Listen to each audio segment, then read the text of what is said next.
بسم الله الرحمن الرحيم.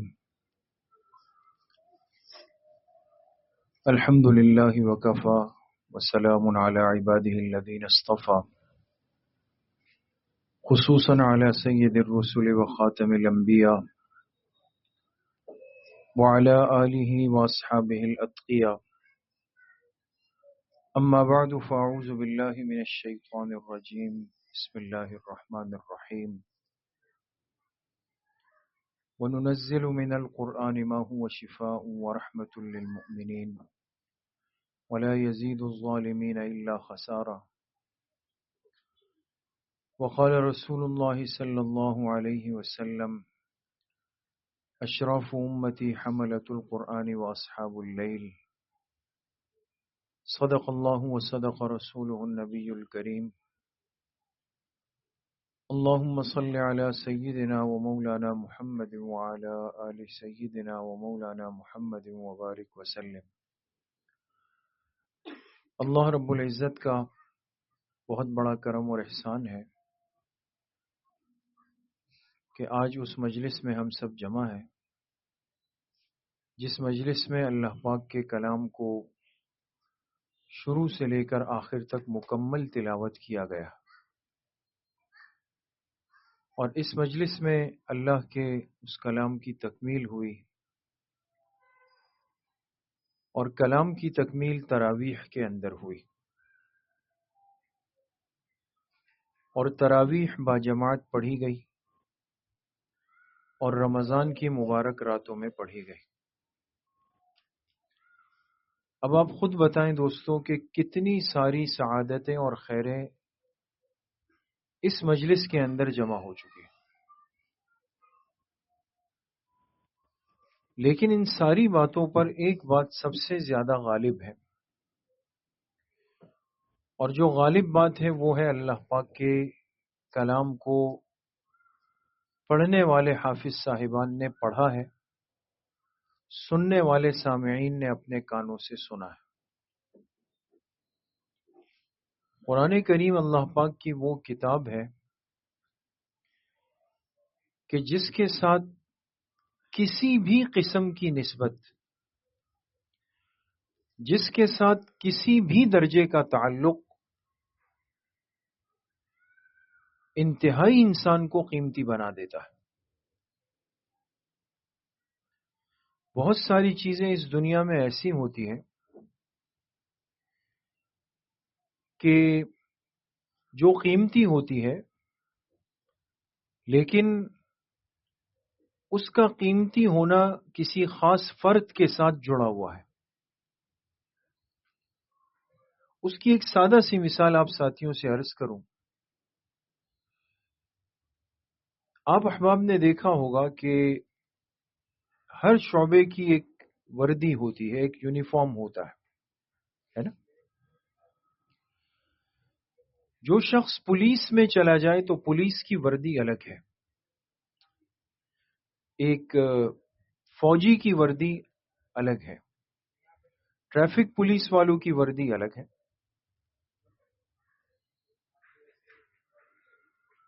لیکن بعض دفعہ آپ نے دیکھا ہوگا کہ چھوٹے بچے ہوتے ہیں، 14 اگست کا دن آیا، 6 سپٹمبر کا دن آیا، 23 مارچ کا دن آیا، بہت سارے اسکولز میں، اداروں کے اندر تقریبات ہوتی ہے۔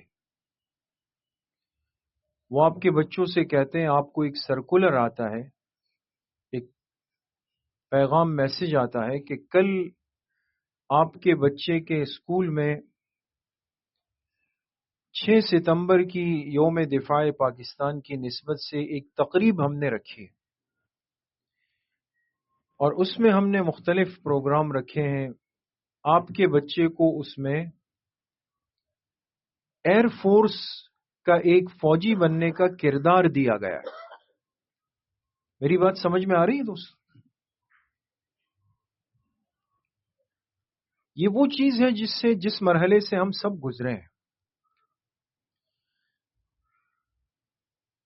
جو بچہ زیر تعلیم ہو، اسکول میں، مدرسے میں، اس کو تربیت دینے کے لیے مختلف قسم کے امور ایکٹیویٹیز ہوتی ہے تاکہ اس بچے کی ایک ذہن سازی ہو جائے. اب اس بچے کو ذہنی طور پر یہ احساس دلانا ہے، اس کی ذہن سازی اور برین واشنگ کرنی ہے کہ ایک ملک کی آزادی میں کتنا بڑا کردار ہوتا ہے اس کے اداروں کا، اس کے ایئر فورس کا، اس کی آرمی کا، اس کی نیوی کا، سب کا. اب یہ سمجھانے کے لیے ایک ٹیبلو کیا جاتا ہے، ایک پروگرام کیا جاتا ہے.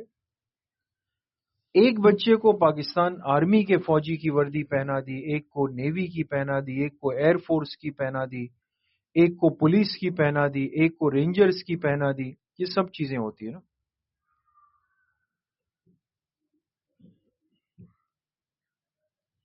تو اب میں آپ سے ایک سوال پوچھتا ہوں کہ اس بچے نے جب یہ وردی پہنی اور جا کر وہاں کردار بھی یہ ادا کیا کہ یہ ایئر فورس کا ایک سپاہی ہے، ظاہر کی وردی اس کے جسم پر ہے، لیکن آپ مجھے یہ بتائیں کہ کیا اس وردی کے پہننے سے یہ حقیقتاً پاکستان ایئر فورس کا فوجی بن گیا؟ بن گیا؟ نہیں بنا نا. نہیں بنا. کیوں نہیں بنا؟ اس لیے نہیں بنا کہ ظاہر کی وردی تو اس کے پاس وہی تھی، لیکن اس وردی کے لیے جو منصب اندر چاہیے تھا وہ اس بچے کے پاس نہیں ہے. معلوم ہوا کہ وردی اور یونیفارم اس وقت اپنی نسبت کا اصل فائدہ دے سکتی ہے جب اندر آپ کے پاس اس کی حقیقت موجود ہو. ورنہ آپ بہت کچھ کر لیں گے، 2 گھنٹے آپ اپنے آپ کو تھکا کے اپنا پسینہ نکال دیں گے، لیکن آخر میں کہا جائے گا کہ کتنا خوبصورت پروگرام تھا اور تالیاں بجیں گی اور سب گھر چلے جائیں گے. لیکن میرے عزیزوں، دوستوں، بزرگوں، اس دنیا میں ایک اللہ کا کلام ایسی کتاب ہے کہ جس کے ساتھ نسبت رکھنے والا، چاہے وہ بچہ ہو، جوان ہو، بوڑھا ہو، عورت ہو، بچی ہو، امیر ہو، غریب ہو، بادشاہ ہو، صدر ہو، وزیر اعظم ہو، یتیم ہو، کسی بھی قسم کا ہو، لیکن اگر اس نے قرآن کریم سے اپنی نسبت اور تعلق مضبوط کر لیا، یہ اللہ کے نظر میں بہت ہی قیمتی بن گیا، کامیاب ہو گیا. قرآن کی نسبت بہت جاندار ہے، بہت طاقتور ہے دوستوں. اس لیے دنیا کی واحد کتاب ہے، اکلوتی کتاب ہے کہ جس کو پڑھنا بھی عبادت ہے، جس کو سننا بھی عبادت ہے، جس کو دیکھنا بھی عبادت ہے، جس میں غور و فکر کرنا بھی عبادت ہے، جس کو پڑھانا بھی عبادت ہے، جس کو صرف بوسہ دینا، چومنا بھی عبادت ہے. بلکہ یہ عرض کروں کہ اس قرآن کے حافظ کو محبت سے، پیار سے دیکھنے بھی عبادت ہے. اس مجلس میں جس میں اللہ کے کلام کی تلاوت ہوئی ہو، اختتام ہوا ہو، اس میں آ کے شریک ہونا بھی عبادت ہے. اس کو ہاتھ میں لینا، سینے سے لگانا، یہ بھی عبادت ہے. اس قرآن کی حفاظت کرنا، یہ بھی عبادت ہے. کوئی ایسا فرد اور شعبہ نہیں کہ جس کے حصے اور نصیب کے اندر اللہ کے کلام کی نسبت آئی ہو اور وہ بے حیثیت رہا ہو. ایسا نہیں ہے دوست. تو آپ حضرات صحیح معنوں میں مبارکباد کے مستحق ہیں. دنیا میں ہم مختلف خوشیوں کے موقع پر مبارکباد دیتے ہیں. کسی نے گاڑی لے لی، کہتے ہیں مبارک ہو. موٹر سائیکل لے لی، کہتے ہیں جی بہت مبارک ہو. اللہ نے بیٹا دے دیا، بیٹی دے دی، ہم کہتے ہیں مبارک ہو. گھر لے لیا، مبارک ہو. دکان بڑی ہو گئی، جی مبارک ہو آپ کو، کہتے ہیں نا ہم لوگ. لیکن آپ نے ایک چیز میں غور کیا ہوگا کہ یہ جتنی چیزیں میں نے مثال میں آپ کے سامنے 5-6 چیزیں ذکر کی، اس میں ہماری زبان سے جو مبارکباد کے کلمات نکلتے ہیں، آپ بتائیں اپنے دل پہ ہاتھ رکھ کے کہ وہ مبارکباد کے کلمات آیا واقعتاً دل کی گہرائی سے ہوتے ہیں یا ہمارے ایک رسمی کلمات ہیں؟ جی ایک رسمی سی چیز بن گئی. سب مجمع آگے بڑھا، جی بڑا بہت مبارک ہو، جی مبارک ہو، جی مبارک ہو. دلہا میاں سے گلے مل رہے ہوتے ہیں، جی مبارک ہو. دکان کی دعا ہوئی، گلاب جامن اور ایک چمچم لیں گے، جی مبارک ہو. لیکن وہ اندر کہہ رہا ہوتا ہے کہ یہ سب ایک لفاظی سی ہو رہی ہے، ایک رسمی سی چیز چل رہی ہے یہاں پہ. لیکن میرے عزیزوں، دوستوں، بزرگوں، آپ بتائیں، آپ کو ایک دعوت نامہ آتا ہے، پیغام آتا ہے، اور آپ سے کہا جاتا ہے کہ آپ کے بھتیجے نے، آپ کے بھانجے نے، آپ کے فلاں رشتہ دار نے، آپ کی بلڈنگ کے پڑوسی کے بیٹے نے، آپ کے مارکیٹ کے ساتھی کے بیٹے نے قرآن حفظ کیا ہے. اتوار کے دن فلاں مسجد میں ان کی دعا ہوگی، آپ اس میں لازمی شرکت فرمائیں. آپ بتائیں، آپ اس بچے کی حفظ کی تقریب میں جب جائیں گے اور وہ بچہ آخری صورتیں پڑھتا ہے، قاری صاحب کے سامنے بیٹھتا ہے، پھر کوئی بزرگ آ کے دعا کرتے ہیں، پھر لوگ ملتے ہیں، اس بچے کے سر پہ ہاتھ رکھتے ہیں، اس کو پھولوں کے ہار پہناتے ہیں، اس کے والد صاحب کو مبارکباد دیتے ہیں. اب بتائیں کہ یہ مبارکباد کے کلمات آپ کو رسمی لگتے ہیں یا اندر دل کی آواز ہوتی؟ جی دل کی آواز ہوتی، اس لیے کہ قرآن کی نسبت شامل ہو رہی ہے. ابھی کتنی دفعہ ایسا ہوتا ہے کہ صرف ایک مجلس میں شریک ہونے والا جب دیکھتا ہے، اوہ اتنے چھوٹے سے بچے نے حفظ کر لیا، اتنے چھوٹے سے بچے نے کر لیا، وہ اس مجلس سے نیت کر کے جاتا ہے کہ میں اپنے بیٹے کو بھی حافظ بناؤں. وہ اس بچے کا اعزاز دیکھ کے نیت کرتا ہے. دوستو، قرآن کی طاقت ہی الگ ہے، اس کا نور ہی الگ ہے، اس کی برکتیں ہی الگ ہے، اس کی شان الگ ہے. اس سے تعلق رکھنے والا کبھی نیچا ہوا ہی نہیں. اللہ نے اس کو تمام جہاں کی عزتیں دی، نوازا ہے اللہ پاک نے اس کو. اسی لیے دیکھیں نا، ہم پیچھے ہو جاتے ہیں، ہم سے عمر میں چھوٹے ہوتے ہیں، عمر میں چھوٹے، سمجھ میں چھوٹے، مال میں کم، ہر چیز میں کم. لیکن جب تراویح کے لیے آئے، کہتے ہیں ہاں بھائی حافظ صاحب آگے آ جائیں. اب حافظ صاحب کیوں آگے ہو گئے؟ اب یہ کیوں امامت کے مسلح پر آ گئے؟ اس لیے کہ ان کے سینے میں وہ نعمت ہے جس نے ان کو بڑا کر دیا. ورنہ دنیا کے اعتبار سے کتنے حافظ بچے ایسے ہوتے ہیں آج کل، ماشاءاللہ 7-7 8-8 سال کے بچے حافظ بن جاتے ہیں، ہے نا، چھوٹی عمر کے بچے حافظ بن جاتے ہیں. تو گھر والے ان کو 1000 کا نوٹ نہیں دیتے. کوئی گھر کی چیز لانی ہو نا، بڑا نوٹ نہیں دے بھائی اس کو. کیوں نہیں دے؟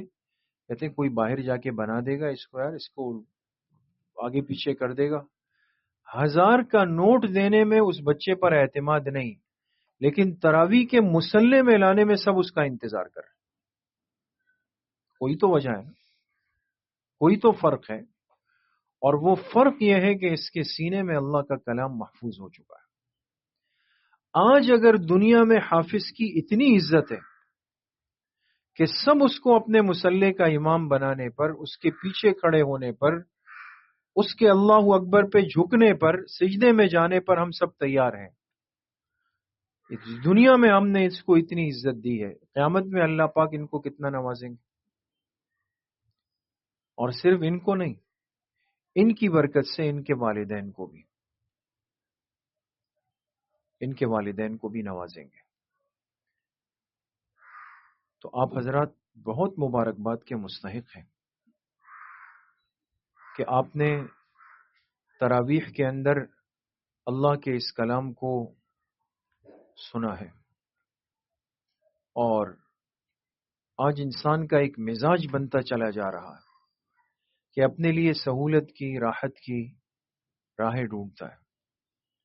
آپ نے سنا ہوگا بہت سارے لوگ ایسے بھی آج کل پیدا ہوئے، وہ کہتے ہیں جی تراویح کوئی ضروری نہیں، کہتے ہیں نا، یہ چند سالوں سے یہ ٹرینڈ چل رہا ہے ابھی کہ تراویح پہلے یہ ہوتا تھا، چلے بھائی جو ہمارے اہل حدیث حضرات ہیں وہ 8 پڑھتے تھے، باقی 20 پڑھتے تھے، ہر ایک اپنے نظم میں چل رہا تھا۔ لیکن اب تو کچھ نیا سٹائل شروع ہو گیا جی، اب یہ بحث چھیڑ دی گئی کہ تراویح ہے بھی یا نہیں ہے۔ تو دماغ نہیں کہتا دوستو، یہاں ایک جھٹکا نہیں لگتا ہمیں کہ اس سوال کا مطلب تو یہ ہوا کہ جو ہمارے والد صاحب ہم سے پہلے چلے گئے، جو ہمارے دادا چلے گئے، جو 1400 سال کی تاریخ کے مسلمان چلے گئے، وہ سب غلط کرتے ہوئے چلے گئے۔ ان کا وہ تراویح پڑھنا، ان کا مسجدوں میں اہتمام سے کھڑے ہو کر 20 رکعت پڑھنا، کیا وہ سب ایسے ہوا ہو گیا، غلط ہو گیا؟ اور آج ایک بندہ پیدا ہو گیا 14ویں صدی کے اندر، جس کے نہ استاذ کا پتہ نہ سند کا پتہ ہے، وہ خود کہے کہ جی میں نے کسی استاذ سے نہیں پڑھا، میرا علم خالص کتابی ہے، اور وہ کہے جی تراویح کا کوئی کانسیپٹ نہیں ہے، کوئی تصور نہیں ہے۔ تو اس کا ایک ہی مطلب ہے دوستو کہ ہمارے والد، دادا، پردادا اور اوپر تک جتنا آپ کا خاندانی نسب جا رہا ہے وہ ٹوٹلی غلط چلے گئے دنیا سے۔ یہ فتنے ہیں، فتنے دوستو۔ جو تھوڑا بہت امت کے اندر عمل کا ایک جذبہ ہے، مسجد آنے کا جذبہ ہے، یہ اس کو بھی زمین میں دفن کرنا چاہتے ہیں۔ اس لیے کوئی دھیان، کوئی توجہ مت دیں۔ جیسے ہم کہتے ہیں بھئی فلاں بات کہتے ہیں، اس کو اٹھا کے ڈسٹ بن میں ڈال دیا جائے، اس بات کی اتنی حیثیت بھی نہیں ہے۔ اس لیے قرآن سے اپنے تعلق کو مضبوط کریں۔ 20 رکعت تراویح پڑھنا یہ رمضان کی بہت بڑی نعمت ہے، جو رمضان کے گزرتے اور عید کا چاند نظر آتے ہی ختم ہو جائے گی، ختم، پھر نہیں ہے۔ اس لیے جتنا اہتمام کے ساتھ، طلب کے ساتھ، ہمت کے ساتھ ہم تراویح پڑھ سکیں، اس کو ضرور پڑھیں۔ آج ختم ہو گیا ماشاءاللہ، آپ سب کو مبارک ہو۔ لیکن کیا کل سے تراویح کی بھی چھٹی ہو جائے گی؟ بالکل نہیں ہوگی۔ تراویح کب تک پڑھنی ہے؟ جب تک عید کا چاند نظر نہیں آ جائے۔ ہاں، یہ آزادی ہو گئی یہاں پڑھنے والوں کو کہ اب چاہے یہاں پہ مختصر صورتوں کی ترتیب بنے تو یہاں پڑھیں، چلے بھائی اس مسجد میں آج پڑھ لیتے ہیں وہاں پڑھیں، چلے بھائی سامنے پڑھ لیتے ہیں وہاں پڑھیں، اپنے گھر میں 4 ساتھی کھڑے ہو کر آج یہاں پڑھ لیتے ہیں وہاں پڑھیں۔ یہ آزادی آپ کو حاصل ہو گئی، لیکن تراویح تو آخر تک پوری کرنی، ٹھیک ہے انشاءاللہ۔ اور آخری بات، ماہ مبارک بہت تیزی سے جا رہا ہے۔ پتہ چلا کسی کو 10 روزے گزر گئے، محسوس نہیں ہوا۔ آگے دن اس سے زیادہ تیزی سے نکل جائیں گے۔ کچھ دنوں بعد کہا جائے گا کہ جی اعتکاف میں کون کون بیٹھ رہا ہے، پھر اعتکاف والے آ جائیں گے۔ پھر اس کے بعد کہا جائے گا کہ بھئی آج پتہ نہیں چاند عید کا نظر آتا ہی نہیں آتا۔ ایسا جیسے کہ بس وہ جو حدیث پاک میں فرمایا نا کہ سال مہینوں کی طرح، مہینے ہفتوں کی طرح، ہفتے دنوں کی طرح، دن گھنٹوں اور ساعتوں کی طرح گزرنا شروع ہو جائے، اس کیفیت میں آ گئے ہم لوگ۔ بہت تیزی سے وقت جا رہا ہے، اس لیے ایک ایک دن، ایک ایک رات اور ایک ایک لمحے کی قدر کریں، اس کی حفاظت کریں، اپنے معمولات کی پابندی کریں، اللہ کی نافرمانی سے، گناہوں سے بچنے کی پوری کوشش ہمارے مزاج کا حصہ بن جائے، رزق حلال کی عادت بنائیں، حرام، مکروہ، مشتبہ، مال ناحق، کسی اور کا حق تصور بھی نہ ہو کہ وہ میرے کھانے میں، میرے رزق میں شامل ہو جائے۔ ایک لقمے کا اثر کئی نسلوں تک منتقل ہوتا ہے، احتیاط کرنی چاہیے۔ کوشش کریں گے سب انشاءاللہ۔ اللہ کریم مجھے بھی، آپ سب کو صحیح عمل کی توفیق نصیب فرمائے۔ وآخر دعوانا ان الحمد للہ رب العالمین. الحمد للہ رب العالمین والصلاة والسلام على سید الانبیاء والمرسلین سیدنا و مولانا محمد وآلہ وصحبہ اجمعین. یا اللہ یا ارحم الراحمین، ہمارے صغیرہ کبیرہ ظاہراً باطناً ہر طرح کے گناہوں کو معاف فرما دے. یا اللہ پوری امت کے گناہوں کو معاف فرما دے، اپنی رضا والی زندگی نصیب فرما دے. یا اللہ قرآن پاک کی اس تکمیل کو، اس اختتام کو، اس تراویح میں مکمل پڑھنے کو اپنی بارگاہ میں قبول اور منظور فرما دے. یا اللہ پڑھانے والے حافظ صاحبان، سننے والے حافظ صاحبان، پیچھے اقتدا کرنے والے تمام مقتدی حضرات جو بھی شریک ہوئے، مستورات شریک ہوئی، یا آج کی مجلس میں اس تقریب میں جو آیا ہے، یا اللہ سب کو اپنی شان کے مطابق اس قرآن کی برکتیں نصیب فرما. کسی کو بھی ہم میں سے یا اللہ محروم نہ فرما. یا اللہ اس کی برکتیں مولانا حارث صاحب اور ان کے والدین اور تمام اہل خانہ کو اپنی شان کے مطابق نصیب فرما. یا اللہ جو رہائش انہوں نے اختیار کی ہے، یہ رہائش ان کے حق میں، ان کے چھوٹے بڑوں کے حق میں، سب کے حق میں باعث خیر و برکت فرما. ہر قسم کے شر، انتشار، فتنے، آزمائش، تکلیف سے یا اللہ ان کی اور کل امت کی حفاظت فرما. جتنے احباب یہاں پر بیٹھے ہیں، جن کے دلوں میں جو بھی جائز خواہش ہے، یا اللہ آپ علام الغیوب ہے، آپ علیم بذات الصدور ہے. یا اللہ اس ماہ مبارک کی برکت سے، اس کلام کی برکت سے، اس مبارک مجلس کی برکت سے سب کی دلی جائز خواہشات اور تمناؤں کو پورا فرما. یا اللہ سب کی ضروریات کو غیب کے خزانوں سے مکمل فرما. یا اللہ برکتوں والی زندگی ہم سب کو نصیب فرما. رزق حلال واسع اور وافر مقدار میں ہم سب کو نصیب فرما. بے برکتی سے یا اللہ ہم سب کی، ہماری نسلوں کی یا اللہ حفاظت فرما. جتنے بیمار گھروں میں ہیں، اسپتالوں میں ہیں، اس مجلس میں اگر کوئی بیمار ہے، پوری امت مسلمہ میں اگر کوئی بیمار ہے، گھروں میں ہے، اسپتالوں میں ہے، جن امراض کے اندر مبتلا ہے، سب کو صحت کاملہ عاجلہ مستمرہ نصیب فرما. تمام پریشان حالوں کی پریشانی کو یا اللہ ختم فرما.